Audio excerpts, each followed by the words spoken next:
So, the last time we talked, we were going over some of the things that were said in a historic meeting that took place back in April between two fascist dictators, Nayib Bukele from El Salvador and Donald Trump of the United States. The idea was that I wanted to talk about a wide range of issues, things that have been taking shape since before Donald Trump took office and things that have started to develop more recently.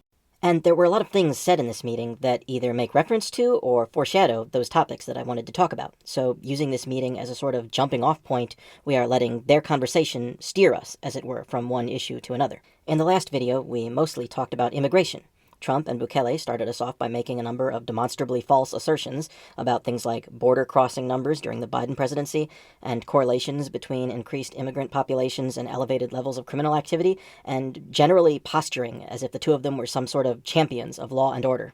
So we went over some charts and statistics from peer-reviewed journals like the Proceedings of the National Academy of Sciences, and from the Migration Policy Institute, and from the Department of Homeland Security. And we talked about the fact that not only are there no sources that lend any credence to the claims made by Trump and Bukele, but all of the data stands in direct contradiction to their claims. We talked about how both of them have used the exact same tactic, declaring a state of emergency under the pretext of curtailing supposed rampant gang activity as an excuse to suspend due process and habeas corpus in their respective countries. We talked about how we know and can show that these basic human rights were suspended with the actual intention of lawlessly arresting innocent people, silencing dissenting voices, and disappearing people that Bukele and Trump perceive as being political opponents, shipping them off to die in literal concentration camps.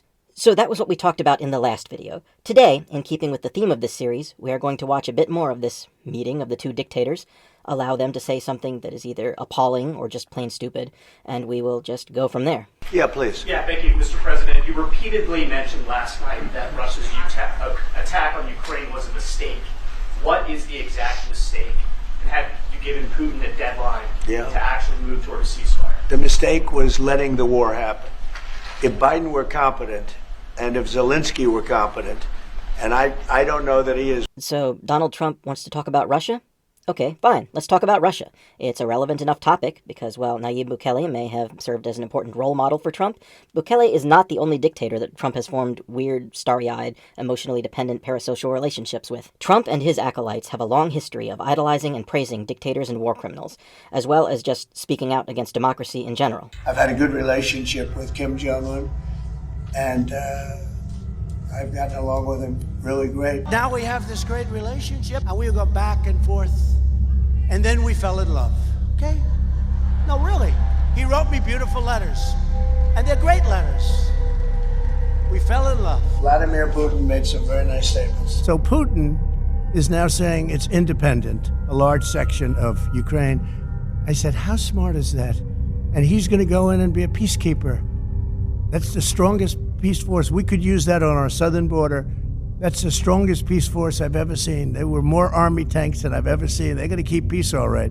No, but think of it. Here's a guy who's very savvy. I know him very well. Very, very well. I think that it's been an important reminder to all Americans that we have a judiciary that has taken far too much power and become, in many cases, a supreme branch of government. Our opponents, the media, and the whole world will soon see, as we begin to take further actions, that the powers of the president to protect our country are very substantial and will not be questioned. He could immediately, on his order, seize every single one of these machines around the country on his order. Within the swing states, if he wanted to, he could take military capabilities and basically rerun an election in each of those states. I mean, it's not unprecedented. I mean, these people out there talking about martial law, it's like it's something that we've never done. Martial law has been instituted 64 times. You gave an interview in February. You said the closest conservatives have ever gotten to successfully dealing with the left-wing domination of universities is Viktor Orban's approach in Hungary. I mean, he rewrote the Constitution, he neutered the courts, he has tried to control the media. Well, look, I'm not endorsing every single thing that Viktor Orban has ever done. I don't know everything he's ever done. I do think that he's made some smart decisions there that we could learn from the United States. It's a great honor to have with us the Prime Minister of Hungary, and Viktor Orban has done a tremendous job in so many different ways, highly respected all over Europe. Probably, like me, a little bit controversial, but that's okay. And you have been great with respect to Christian communities. You have really put a block up, and we appreciate that very much. 80% of my time is working on the plans of what's necessary to take control of these bureaucracies. And we are working doggedly on that, whether it's destroying their agency's notion of independence. They're independent from the president. But really, it is, it's a satanic tool of evil. And this is the beginning, and they use the word right there, which is still with us today and more robust than it's ever been. Democracy. Yes. They did it all under the word democracy, which is a word our founders blatantly rejected. As being completely dangerous. Dangerous, the tyranny of the majority. Yep. And it's not just that Donald Trump's fascist regime has been praising and coddling war criminals, giving them a seat at the table and talking about them as if their form of leadership was something that they aspire to emulate. That is just one part of a larger shift in how the United States presents itself and the role that they seemingly want to play on the global stage. There was a time when the United States considered itself to be, and generally speaking was largely considered to be, the leader of the free world. That term, the free world, first began to become popular during the Second World War. The term really took off during the Cold War, and the United States laid claim to the unofficial and perhaps a bit arrogant title of the leader of the free world, largely because of their involvement and their perceived leadership in the founding of pro-democracy international institutions, such as the United Nations and NATO. Recently, however, the United States' role on the global stage has been shifting rapidly. Not only has the Trump regime been cozying up to dictators and war criminals, but they have been treating democratic nations, our former allies on the world stage, with increasing levels of contempt, malice, and straight-up warmongering. The United States of America. Don't forget, the European Union was formed to do just that. The European Union was formed to hurt the United States and on trade. And they get us on NATO because they don't pay their bills. You and I talked, and I asked you if you would rule out military force to take Greenland, and you said no, you don't rule out anything. It could happen. Something could happen with Greenland. You are not ruling out military force to take Greenland. I don't rule it out. I don't say I'm going to do it, but I don't rule out anything. No. And above all, China is operating the Panama Canal, and we didn't give it to China. We gave it to Panama, and we're taking it back. And let's not forget about how Donald Trump spent months harassing and mocking Canada on social media, taunting and ridiculing them like a rejected, emasculated, and enraged teenager who just doesn't understand why his crush doesn't like him back. The insecure, pathetic type of boy who dedicates their high school years to telling anyone who will listen what a disgusting fat slut the girl who rejected him really is, and how she was never really good enough for him anyway, and how, oh, he would have treated her so well if only she had loved him. Oh God, why doesn't she love me? That fucking whore. You remember that, right? Pepperidge Farm remembers. In short, under Donald Trump's leadership, the position of the United States on the world stage has been turned upside down.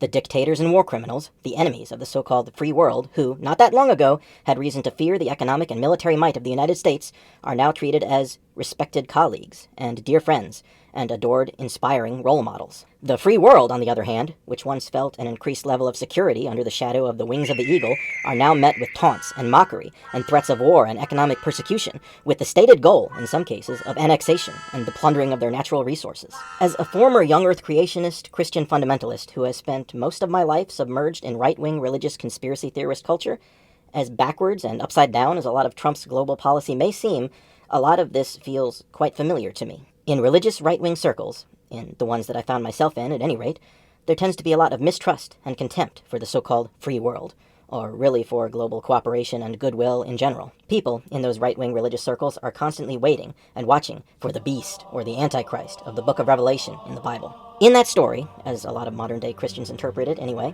all of the world is described as being ruled over by a single man, the beast, who sits at the head of a unified worldwide government, which utilizes a single global form of currency, which is presumably controlled by a single global banking system. Now, the problem is that a lot of modern-day Christians don't look at the book of Revelation as being merely a story, or even as a metaphorical biting commentary on Nero and the Roman Empire. They think that this is an actual prophecy of things that are going to happen someday soon in the real world.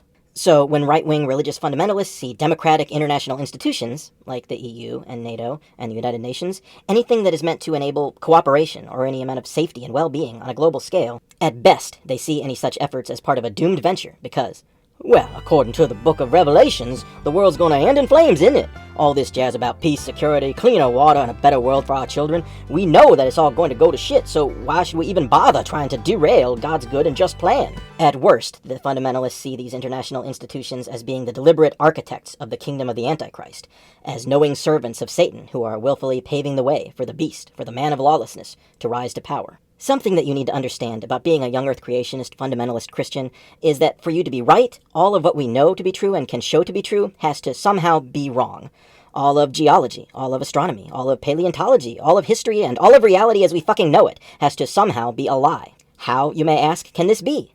Well, obviously the scientists must know that the Earth is 6,000 years old, so they must be deliberately lying about it and trying to cover it up, because they are servants of the devil. But, as you may well point out, other scientists from other countries, even countries that don't like us and that we don't get along with, are all coming to the exact same conclusions. Well then, despite all appearances to the contrary, it must be that all of the scientists from all of the fields of science, and all of the historians, and all of the news media, from all of the nations, even the nations that pretend to be at odds with or even at war with one another, must all be secretly working together as part of a grand, unified, satanic, globalist conspiracy.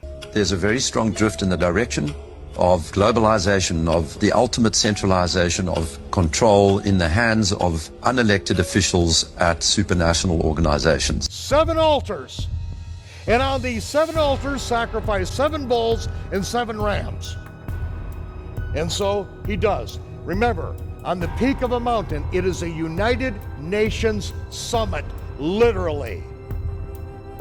Curse these people so they don't take the land that I promised to Abraham. The globalist agenda, as we're going to see here in chapter 10, they've infiltrated, these spiritual beings have, into this world because there's players that be that wanted their power and their money and their greed and their control more than anything else. So they've opened themselves up to the demonic world. I mean, look what's going on at CERN. The Illuminati is real. It's just more dark and insidious than you can ever imagine. I would say full-on Satanism, witchcraft, New Age mind control. Hollywood? Full-on Illuminati. When the hour of reality strikes, what's behind these human faces begins to show. Come on with that, guys. Some say it's just camera malfunctions. Others consider it a warning. Creepy was that? Because these aren't just coincidences. These are real moments when reptilians were caught among people. Because based on what I'm seeing right now, in probably 12 months to 18 months, I won't even have the freedom to call them lizards. They're going to be looking at me and saying, oh, he moved his mouth in this direction, and he's about to call us a damn lizard. So lizards, lizards, lizards, lizards, lizards, lizards, slithering lizards. This is how a great many right-wing Christian fundamentalists understand and interpret the world around them. It's how I used to interpret the world around me.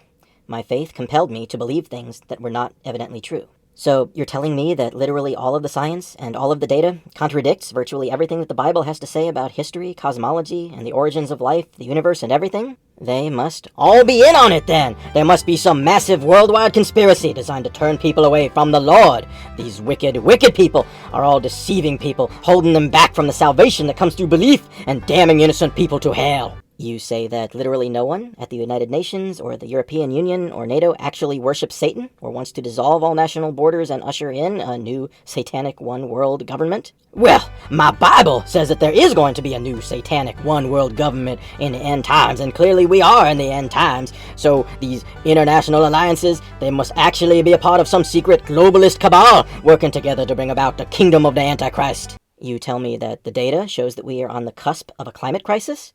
Well, my Bible tells me that the world will only end after Jesus comes back to whip the Antichrist's ass.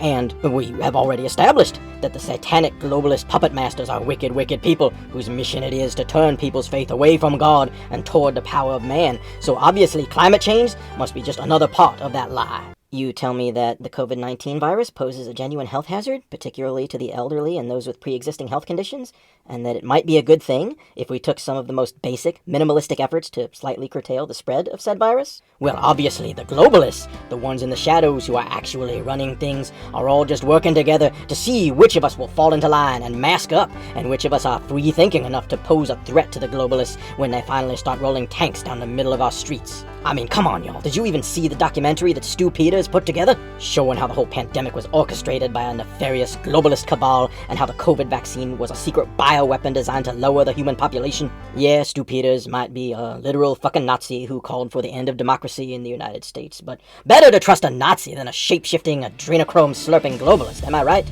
Now, I don't believe that Donald Trump believes in any of these conspiracy theories. I don't think that he even believes in a God in general, let alone the God of the Bible, let alone again as interpreted by the fundamentalists specifically. But he knows who his audience is, and he knows what they want to hear. And I set up a DOJ task force, which is really a big thing, and Dan, you're going to be involved in it, to eradicate anti-Christian bias. You haven't heard that. We will drive out the globalists. We will cast out the communists, Marxists, fascists. So Obama's talking about all of this with the global warming and that, and a lot of it's a hoax. It's a hoax. I mean, it's a money-making industry, okay? It's a hoax. What would people gain from wearing a mask, and why are you opposed to wearing one yourself? Well, I just don't want to wear one myself. It's a recommendation. They recommend it. Don't forget, this whole narrative about Donald Trump supposedly being a born-again Christian and a hero to the downtrodden and forgotten evangelicals is based on a story about how Trump was supposedly brought to Christ and led to salvation by his spiritual advisor, the charismatic televangelist Paula White. Hamanda aka ata raka teda baka sanda ata ambo osa kata rite eke banda ata rike didi ashata. For angels have even been dispatched from Africa right now. Africa right now. The entire narrative, the whole fairy tale about Trump being this messianic, God-fearing hero who was chosen by God, stands and dies upon the notion that Paula fucking White is a sincere, God-fearing believer. Let's be very clear on this. Paula White is not a religious person. She is a shameless fraud whose career has been at the center of an endless parade of criminal investigations, controversies, and scandals, who peddles supernatural miracles and blessings in exchange for extravagant donations. She claims not only to be a prophetess who hears the voice of God, but to have also seen God in person when she was transported up into the throne room of heaven. And she claims to be able to speak in tongues. And what I don't mean by that is that she can hop on a plane to Japan and start fluently conversing with the locals. She just babbles like a lunatic on stage and expects all of us to believe that she is speaking in some sort of holy, unknowable angel speak. The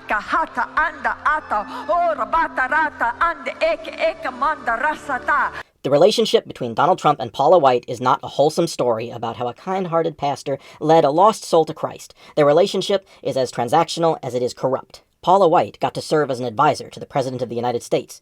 She was also given an official, albeit minor, position in the United States government when Trump appointed her as a special advisor to the Faith and Opportunity Initiative back in 2019. More recently, Trump announced that she was to be appointed as the head of the White House Faith Office, a brand new office that Donald Trump just created, and she was able to pry open the door to let an entire gaggle of charismatic evangelical charlatans into the White House, into the president's inner circle, as his personal advisors. What Donald Trump got out of all of this was evangelical votes. All he had to do was hook up a handful of charlatans and scam artists with positions of power and influence in the United States government, and suddenly he had virtually the entire pack of evangelical megachurch pastor wackadoodles all preaching that he, Donald Trump, was the anointed Messiah, the chosen one who had been appointed by God, all of them coaching Trump and advising him on which conspiracy theories would land best with their paranoid doomsday prepper audiences, and telling their congregations that to vote against Donald Trump was to vote against God. God is trying to reestablish a blood right. It's no coincidence the president is from New York. That's where the towers fell. He also is part of Trump Tower. Towers fell. He was part of World Trade Center, because God is revisiting this nation to establish a blood right. Whoever gets the blood right gets a legal right to rule. Why do we have rights as Christians to bind and loose? Because of the blood right that Jesus provided. This is more than just about who's president. It's about a blood right being established by God so that his glory can come. Donald Trump is not a Christian. Nor does he have any principles or virtues, secular or otherwise. He is nothing more than a sexual predator and a con man. He has nothing to offer the people of the United States, no reason for a reasonable person to ever support him. So instead, he appeals to as many unreasonable people as he possibly can.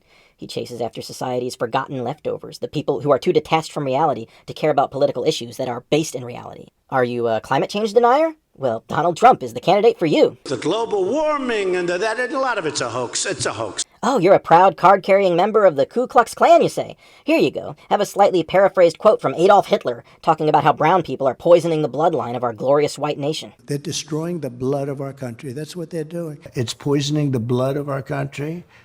It's so bad, and people are coming in with disease. They're poisoning the blood of our country. That's what they've done. They poison mental institutions and prisons all over the world. Shit, you're an actual Sig Heiling Nazi? Well, you'll never guess what we're getting ready to build in a state near you. That's right, we're setting up literal concentration camps right here on American soil. It's Alligator Alcatraz, America's newest prison, deep in the heart of the alligator-infested Florida Everglades. President Trump toured the facility today where 5,000 undocumented migrants will be detained inside hog wire cages on rows of bunk beds. He cracked jokes about the harsh environment. We're going to teach them how to run away from an alligator, okay? This facility is exactly what I want every single governor in this country to consider doing with us. Oh, what do we have here now? A Christian nationalist?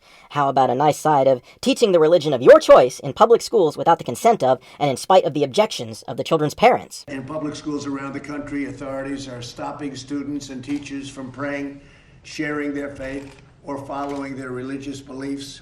It is totally unacceptable. Who likes the 10 Commandments, by the way, going up in the schools?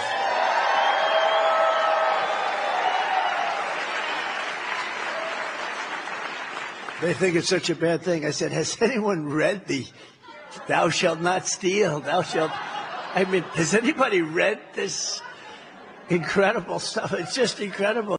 Where the hell even were we? Oh yes, Donald Trump was about to talk about Russia.